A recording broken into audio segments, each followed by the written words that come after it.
Frankenstein by Mary Shelley. Letter 1 to Mrs. Saville, England, St. Petersburg, December 11th, 17.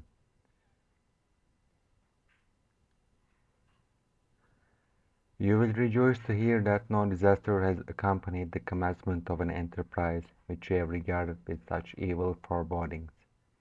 I arrived here yesterday, and my first task is to assure my dear sister of my welfare and increasing confidence in the success of my undertaking. I am already far north of London, and as I walk in the streets of Petersburg, I feel a cold northern breeze play upon my cheeks, which braces my nerves and fills me with delight. Do you understand this feeling? This breeze, which has travelled from the region towards which I am advancing, gives me a foretaste of those icy climes. Inspirited by this wind of promise, my daydreams become more fervent and vivid. I try in vain to be persuaded that the pole is the seat of frost and desolation. It ever presents itself to my it ever presents itself to my imagination as the region of beauty and delight. There, Margaret, the sun is forever visible, its broad disk just skirting the horizon and diffusing in a perpetual splendor. There, for with your leave, my sister, I will put some trust in preceding navigators. There snow and frost are banished, and sailing over a calm sea, we may be wafted to a land surpassing in wonders and in beauty every region hitherto discovered on the habitable globe. Its productions and features may be without example, as the phenomena of the heavenly bodies undoubtedly are in those undiscovered solitudes. What may not be expected in a country of eternal light? I may there discover the wondrous power which attracts the needle and may regulate a thousand celestial observations that require only this voyage to render their seeming eccentricities consistent forever. I shall satiate my ardent curiosity with the sight of a part of the world never before visited, and never tread a land never before imprinted by the foot of man. These are my enticements, and they are sufficient to conquer all fear of danger or death, and to induce me to commence this laborious voyage with the joy a child feels when he embarks in a little boat with his holiday mates on an expedition of discovery up his native river. But supposing all these conjectures to be false, we cannot contest the inestimable benefit which I shall confer on all mankind, to the last generation, by discovering a passage near the pole to those countries, to reach which at present so many months are requisite, or by ascertaining the secret of the magnet, which, if at all possible, can only be effected by an undertaking such as mine. These these reflections have dispelled the agitation with which I began my letter, and I feel my heart glow with an enthusiasm which elevates me to heaven, for nothing contributes so much to tranquillize the mind as a steady purpose, a point on which the soul may fix its intellectual eye. This expedition has been the favorite dream of my early years. I have read with ardor the accounts of the various voyages which have been made in the prospect of arriving at the North Pacific Ocean through the seas which surround the pole. You may remember that a history of all the voyages made for purposes of discovery composed the whole of our good Uncle Thomas's library.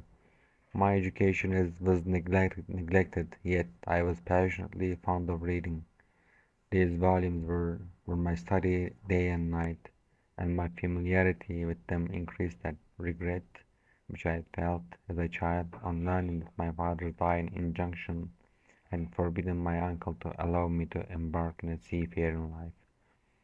These visions have faded when I perused for the first time those poets whose effusions entranced my soul and lifted it to heaven. I also became a poet and for 1 year lived in a paradise of my own creation. I imagined that I also might obtain a niche in a temple where the names of Homer and Shakespeare are consecrated. You are well acquainted with my failure and how heavily I bore the disappointment. But just at that time, I inherited the fortune of my cousin, and my thoughts were turned into the channel of their earlier bent. 6 years have passed since I resolved on my present undertaking. I can even now remember the hour from which I dedicated myself to this great enterprise.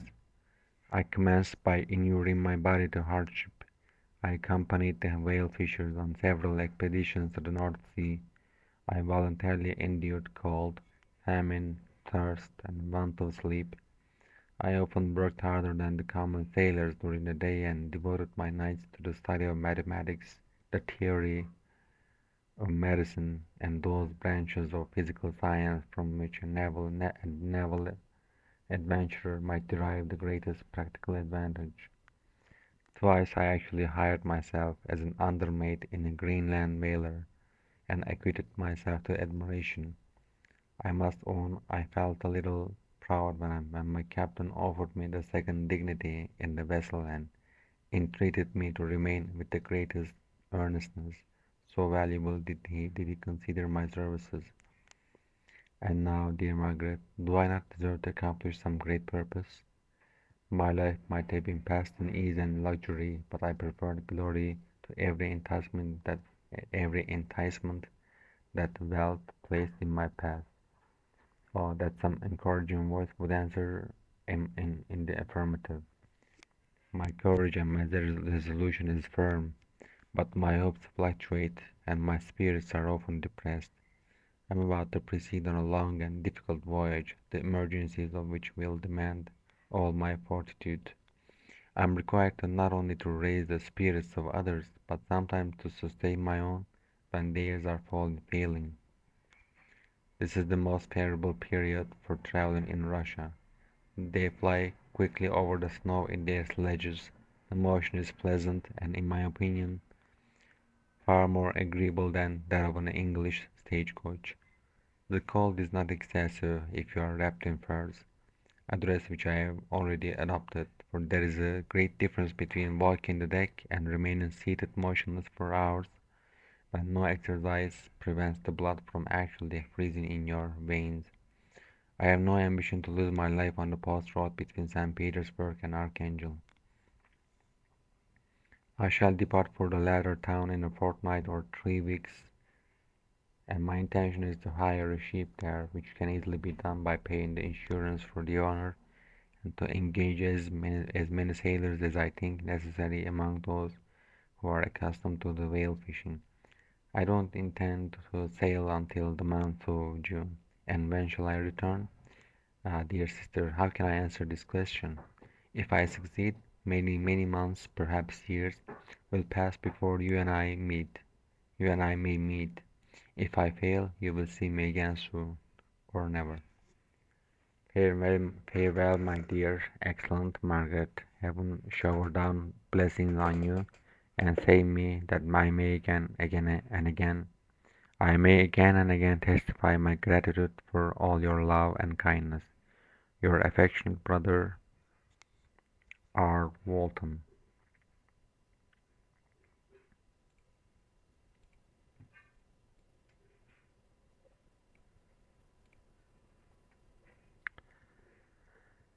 And letter 1, letter 2. To Mrs. Saville, England, Archangel, 28 March 17. How slowly the time passes here, encompassed as I am by frost and snow. Yet a second step is taken towards my enterprise. I have hired a vessel and am occupied in collecting my sailors. Those whom I have already engaged appear to be men on whom I can depend and are certainly possessed of dauntless courage. But I have one want which I have never yet been able to satisfy, and the absence of object of which I now feel as the most severe evil. I have no friend, Margaret. When I am glowing with the enthusiasm of success, there will be none to participate my joy. If I am assailed by disappointment, no one will endeavor to sustain me in dejection. In dejection, I shall commit my thoughts to paper, it is true, but that is a poor medium for the communication of feeling. I desire the company of a man who could sympathize with me, whose eyes would reply to mine. You may deem me romantic, my dear sister, but I bitterly feel the want of a friend. I have no one near me, gentle yet courageous, possessed of a cultivated as well as of a capacious mind, whose tastes are like my own, to approve or amend my plans. How would such friend repair the faults of your poor brother? I am too ardent in execution and too impatient of difficulties, but it is still greater evil to me that I am self-educated. For the first 14 years of my life I ran wild on a common and read nothing but our Uncle Thomas's books of voyages. At that age I became acquainted with the celebrated poets of our own country, but it was only when it had ceased to be in my power to derive its most important benefits from such a conviction that I perceived the necessity of becoming acquainted with more languages than that of my native country. Now I am 28 and am in reality more illiterate than my many schoolboys of 15.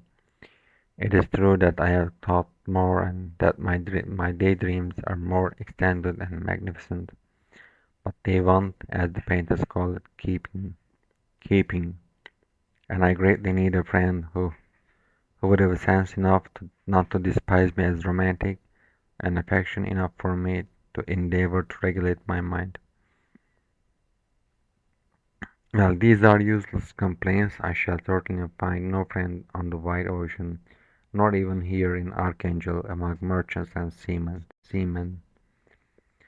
Yet some feelings unallied to the dross of human nature beat even in these rugged bosoms. My lieutenant, for instance, is a man of wonderful courage and enterprise. He has met the desires of glory, or rather, to word my phrase more characteristically, of advancement in his profession. He is an Englishman, and in the midst of national and professional prejudices, unsoftened by cultivation, retains some of the noblest endowments of humanity. I first became acquainted with him on board a whale vessel. Finding that he was unemployed in the city, I easily engaged him to assist in my enterprise. The master is a person of an excellent disposition, and is remarkable in the ship for his gentleness and mildness of his discipline. The circumstance, added to his well-known integrity and dauntless courage, made me very desirous to engage him. A youth passed in solitude, my best years spent under your gentle and feminine fosterage, has so refined the groundwork of my character that I cannot overcome an intense distaste to the usual brutality exercised on board ship. I have never believed it to be necessary, and when I heard of a mariner equally noted for his kindliness of heart, and the respect and obedience paid to him by his crew, I felt myself peculiarly fortunate in being able to secure his services. I heard of him first in rather a romantic manner from a lady who owes to him the happiness of her life. This briefly is his story. Some years ago he loved a young Russian lady of moderate fortune, and having amassed a considerable sum in prize money, the father of the girl consented to the match. He saw his mistress once before the destined ceremony, but she was bathed in tears, and throwing herself at his feet, entreated him to spare her, confessing at the same time that she loved another, but that he was poor, and that her father would never consent to the union. My generous friend reassured the suppliant, and on being informed of the name of her lover, instantly abandoned his pursuit. He had already bought a farm with his money, on which he had designed to pass the remainder of his life, but he bestowed the whole on his rival, together with the remains of his prize money, to purchase stock, and then himself solicited the young woman's father to consent to her marriage with her lover. But the old man decidedly refused, thinking himself rebound in honor to my friend, who, when he found the father inexorable, quitted his country, nor returned until he heard that his former mistress was married according to her inclinations.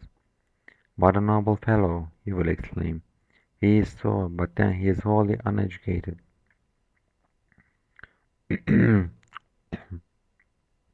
He is as silent as a Turk, and a kind of ignorant carelessness attends him, which, while it renders his conduct the more astonishing, detracts from the interest and sympathy which otherwise he would command.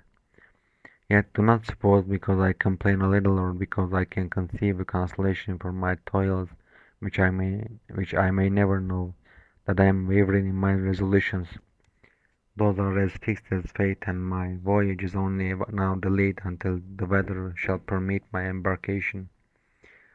The winter has been dreadfully severe, but the spring promises well, and it is considered as a remarkably early season, so that perhaps I may sail sooner than I expected. I shall do nothing rashly. You know me sufficiently to confide in my prudence and considerateness whenever the safety of others is committed to my care. I cannot describe to you my sensations on the near prospect of my undertaking. It is impossible to communicate to you a conception of the trembling sensation, half pleasurable and half fearful, with which I am preparing to depart. I am going to unexplored regions, to the land of mist and snow, but I shall kill no albatross. Therefore do not be alarmed for my safety, or if I should come back to you as worn and woeful as the ancient mariner, you will smile at my illusion, but I will disclose a secret. I have often attributed my attachment to my passionate enthusiasm for the dangerous mysteries of ocean to that production of the most imaginative of modern poets. There is something at work in my soul which I don't understand. I'm practically industrious, painstaking, a workman to execute with perseverance and labor.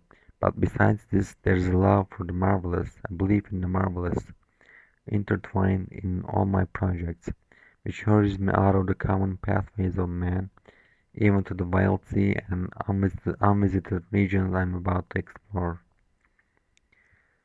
But to return to dearer considerations, shall I meet you again after having traversed immense seas, and return by the most southern cape of Africa or America?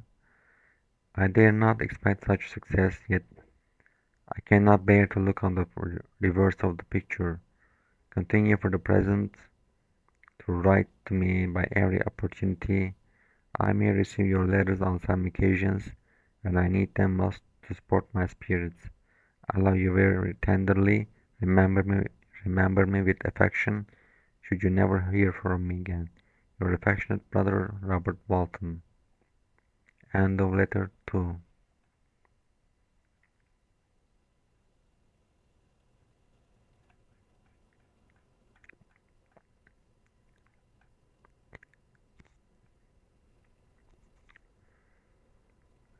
Letter 3 to Mrs. Saville, England, July 7th, 17. My dear sister, I write a few lines in haste to say that I am safe and well advanced on my voyage. This letter will reach England by a merchantman now on his homeward voyage from Archangel, more fortunate than I, who may not see my native land, perhaps for many years. I am, however, in good spirits, my men are bold and apparently firmer purpose, nor do the floating sheets of ice that continually pass us, indicating the dangers of the region towards which we are advancing, appear to dismay them. We have already reached a very high latitude, but it is the height of summer, and although not so warm as in England, the southern gales which blow us speedily towards those shores which I so ardently desire to attain, breathe a degree of renovating warmth which I hadn't expected. No incidents have hitherto befallen us that would make a figure in a letter. One or two stiff gales and the springing of a leak are accidents which experienced navigators scarcely remember to record, and I shall be well content if nothing worse happen to us during our voyage. Adieu, my dear Margaret. Be assured that for my own sake, as well as yours, I will not rashly encounter danger. I will be cool, persevering, and prudent. But success shall crown my endeavours, wherefore not? Thus far I have gone, tracing a secure way over the pathless seas, the very stars themselves being witnesses and testimonies of my triumph. Why not still proceed over the untamed yet obedient element? What can stop the determined heart and resolved will of man?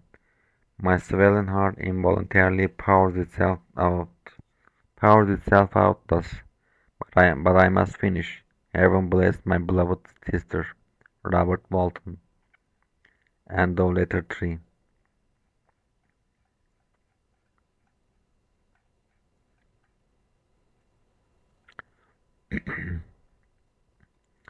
Letter 4 to Mrs. Saville, England, August 5th, 17.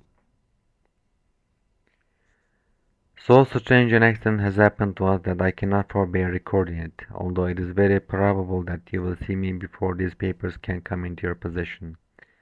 Last Monday, July 21st, we were nearly 31st, July 31st, we were nearly surrounded by ice, which closed in the shape on all sides, scarcely leaving her the sea room in which she floated. Our situation was somewhat dangerous, especially as we were compassed round by a very thick fog. We accordingly lay to, hoping that some change would take place in the atmosphere and weather. About 2 o'clock the mist cleared away, and we beheld, stretched out, stretched out in every direction, vast and irregular plains of ice which seemed to have no end. Some of my comrades groaned, and my own mind began to grow watchful with anxious thoughts, when a strange sight suddenly attracted our attention and diverted our solicitude from our own situation. We perceived a low carriage fixed on a sledge and drawn by dogs pass on towards the north at the distance of half a mile. A being which had the shape of a man, but apparently of gigantic stature, sat in the sledge and guided the dogs. We watched the rapid progress of the traveller with our telescopes until he was lost among the distant inequalities of the ice. This appearance excited our unqualified wonder. We were, as we believed, many hundred miles from any land, but this apparition seemed to denote that it was not in reality so distant as we had supposed. Shut in, however, by ice, it was impossible to follow his track, which we had observed with the greatest attention. About 2 hours after this occurrence we heard the ground sea, and before the night the ice broke and freed our ship. We, however, lay to until the morning, fearing to encounter in the dark those large loose masses which float about after the breaking up of the ice. I profited of this time to rest for a few hours. In the morning, however, as soon as it was light, I went upon deck and found all the sailors busy on one side of the vessel, apparently talking to someone in the sea. It was in fact a sledge like that we had seen before, which had drifted towards us in the night on a large fragment of ice. Only one dog remained alive, but there was a human being within it whom the sailors were persuading to enter the vessel. He was not, as the other travellers seemed to be, a savage inhabitant of some undiscovered island, but a European. When I appeared on deck, the master said, "Here's our captain, and he will not allow you to perish on the open sea." On perceiving me, the stranger addressed me in English, although with a foreign accent. "Before I come on board your vessel," said he, "will you have the kindness to inform me whither you are bound?" You may conceive my astonishment on hearing such a question addressed to me from a man on the brink of destruction, and to whom I should have supposed that my vessel would have been a zero resource which you would have exchanged for the most precious wealth the earth can afford. I replied, however, that we were on a voyage of discovery towards the northern pole. Upon hearing this, he appeared satisfied and consented to come on board. Good God, Margaret, if you had seen the man who thus capitulated for his safety, your surprise would have been boundless. His limbs were nearly frozen and his body dreadfully emaciated by fatigue and suffering. I never saw a man in so wretched a condition. We attempted to carry him into the cabin, but as soon as he had quitted the fresh air he fainted. We accordingly brought him back to the deck and restored him to animation by rubbing him with brandy and forcing him to swallow a small quantity. As soon as he showed signs of life we wrapped him up in blankets and placed him near the chimney of the kitchen stove. By slow degrees he recovered and ate a little soup, which restored him wonderfully. 2 days passed in this manner before he was able to speak, and I often feared that his sufferings had deprived him of understanding. When he had in some measure recovered, I removed him to my own cabin and attended on him as much as my duty would permit. I never saw a more interesting creature. His eyes have generally an expression of wildness and even madness, but there are moments when, if anyone performs an act of kindness towards him or does him any the most trifling service, his whole countenance is lighted up, as it were, with a beam of benevolence and sweetness that I never saw equalled. But he is generally melancholy and despairing, and sometimes he gnashes his teeth as if impatient of the weight of woes that depresses him. When my guest was a little recovered, that I had great trouble to keep off the man, who wished to ask him 1,000 questions, but I wouldn't allow him to be tormented by their idle curiosity in a state of body and mind whose restoration evidently depended upon entire repose. Once, however, the lieutenant asked why he had come so far upon the ice in so strange a vehicle.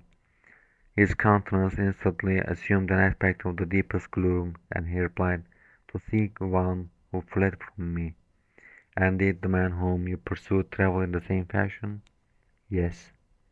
"Then I fancy we have seen him, for the day before we picked you up we saw some dogs drawing a sledge with a man in it across the ice."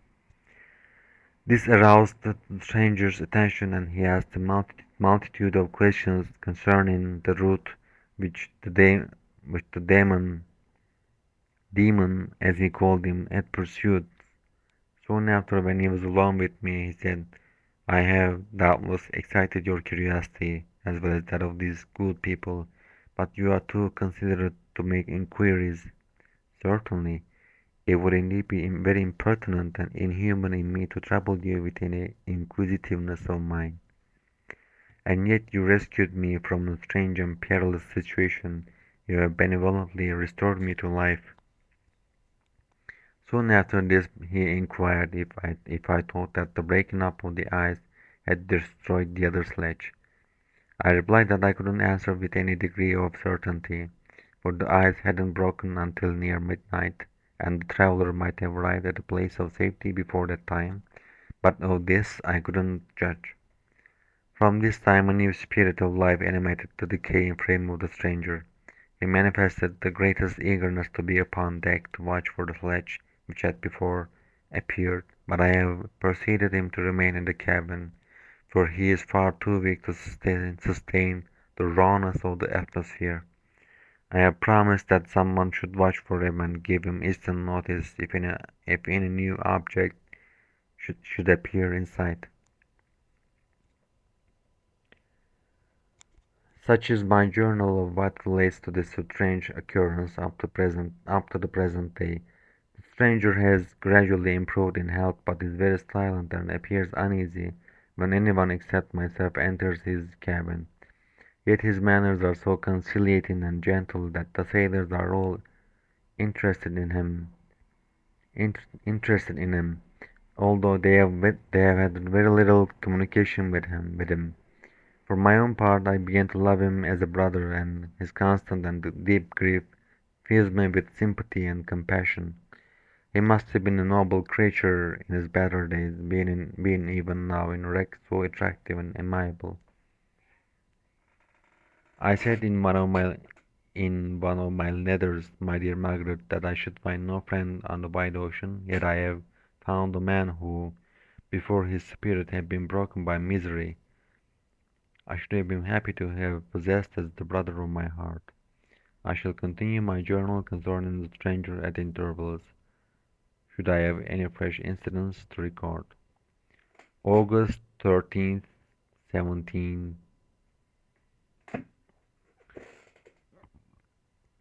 My affection for my guest increases every day. He excites at once my admiration and my pity to an astonishing degree. How can I see so noble a creature destroyed by misery without feeling the most poignant grief? He is so gentle, yet so wise. His mind is so cultivated, and when he speaks, although his words are culled with the choicest art, yet they flow with rapidity and unparalleled eloquence. He is now much he is now much recovered from his illness and is continually on the deck, apparently watching for the sledge that preceded his own. Yet although unhappy, he is not so utterly occupied by his own misery, but that he interests himself deeply in the projects of others. He has frequently conversed with me on mine, which I have communicated to him without disguise. He entered attentively into all my arguments in favor of my eventual success, and into every minute detail of the measures I had taken to secure it. I was easily led by the sympathy which he evinced to use the language of my heart, to give utterance to the burning ardor of my soul, and to say, with all the fervour that warmed me, how gladly I would sacrifice my fortune, my existence, my every hope, to the furtherance of my enterprise. One man's life or death were but a small price to pay for the acquirement of the knowledge which I sought, for the dominion I should acquire and transmit over the elemental foes of our race. As I spoke, a dark gloom spread over my listener's countenance. At first I perceived that he tried to suppress his emotion. He placed his hands before his eyes, and my voice quivered and failed me as I beheld tears trickle fast from between his fingers. A groan burst from his heaving breast. I paused. At length he spoke in broken accents. "Unhappy man, do you share my madness? Have you drunk also the intoxicating draught? Hear me, let me reveal my tale, and you will dash the cup from your lips."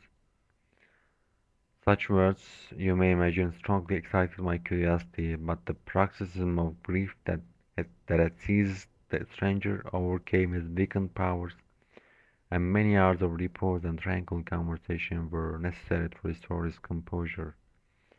Having conquered the violence of his feelings, he appeared to despise himself for being the slave of passion, and quelling the dark tyranny of despair, he led me again to converse concerning myself personally. He asked me the history of my earlier years. The tale was quickly told, but it awakened various trains of reflection. I spoke of my desire of finding a friend, and my thirst for a more intimate sympathy with a fellow mind than had ever fallen to my lot, and expressed my conviction that a man could boast of little happiness who did not enjoy this blessing. "I agree with you," replied the stranger. "We are unfashioned creatures, but half made up. If one wiser, better, dearer than ourselves, such a friend ought to be. Do not lend his aid to perfectionate our weak and faulty natures. I once had a friend, the most noble of human creatures, and am entitled, therefore, to judge respecting respect, and friendship. You have hope and the world before you, and have no cause for despair. But I have lost everything and cannot begin life anew. As he said this, his countenance became expressive of a calm, settled grief that touched me to the heart. But he was silent and presently retired to his cabin. Even broken in spirit as he is, no one can feel more deeply than he does the beauties of nature. The starry sky, the sea, and every sight afforded by these wonderful regions seems still to have the power of elevating his soul from earth. Such a man has a double existence. He may suffer misery and be overwhelmed by disappointments, yet when he has retired into himself, he will be like a celestial spirit that is a halo around him, within whose circle no grief or folly ventures. Will you smile at the enthusiasm I express concerning this divine wanderer? You wouldn't if you saw him. You, you have been tutored and refined by books and retirement from the world, and you are therefore somewhat fastidious, but this only renders you the more fit to appreciate the extraordinary merits of this wonderful man.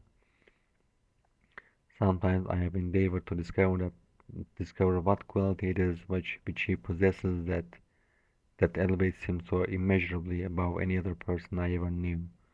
I believe it to be an intuitive discernment, a quick but never failing power of judgment, a penetration into the causes of things, unequaled for clearness and precision. Add to this a facility of expression and a voice whose varied intonations are so subtle in music.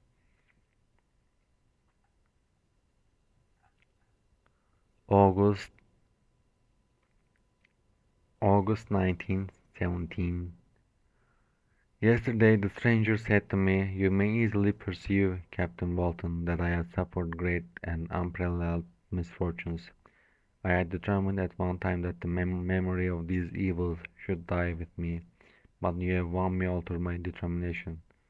You seek for knowledge and wisdom as I once did, and I ardently hope that the gratification of your wishes may not be as serpent to sting you as mine has been.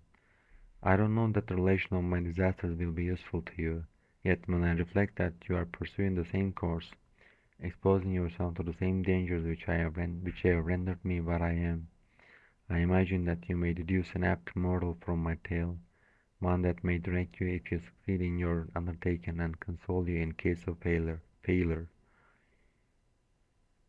Prepare to hear of occurrences which are usually deemed marvelous.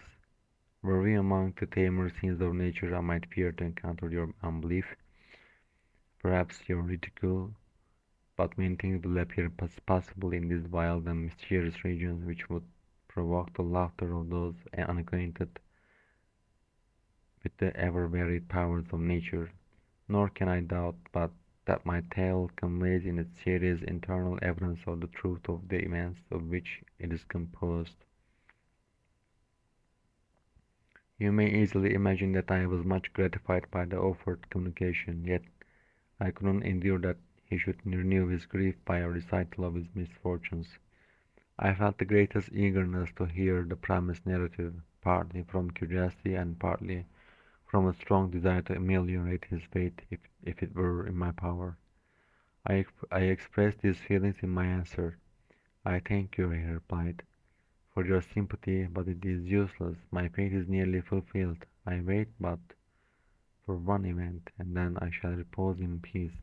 I understand your feeling," continued he, perceiving that I wished to interrupt him, "but you are mistaken, my friend. If thus you will allow me to name you, nothing can alter my destiny. Listen to my history, and you will perceive how irrevocably it is determined."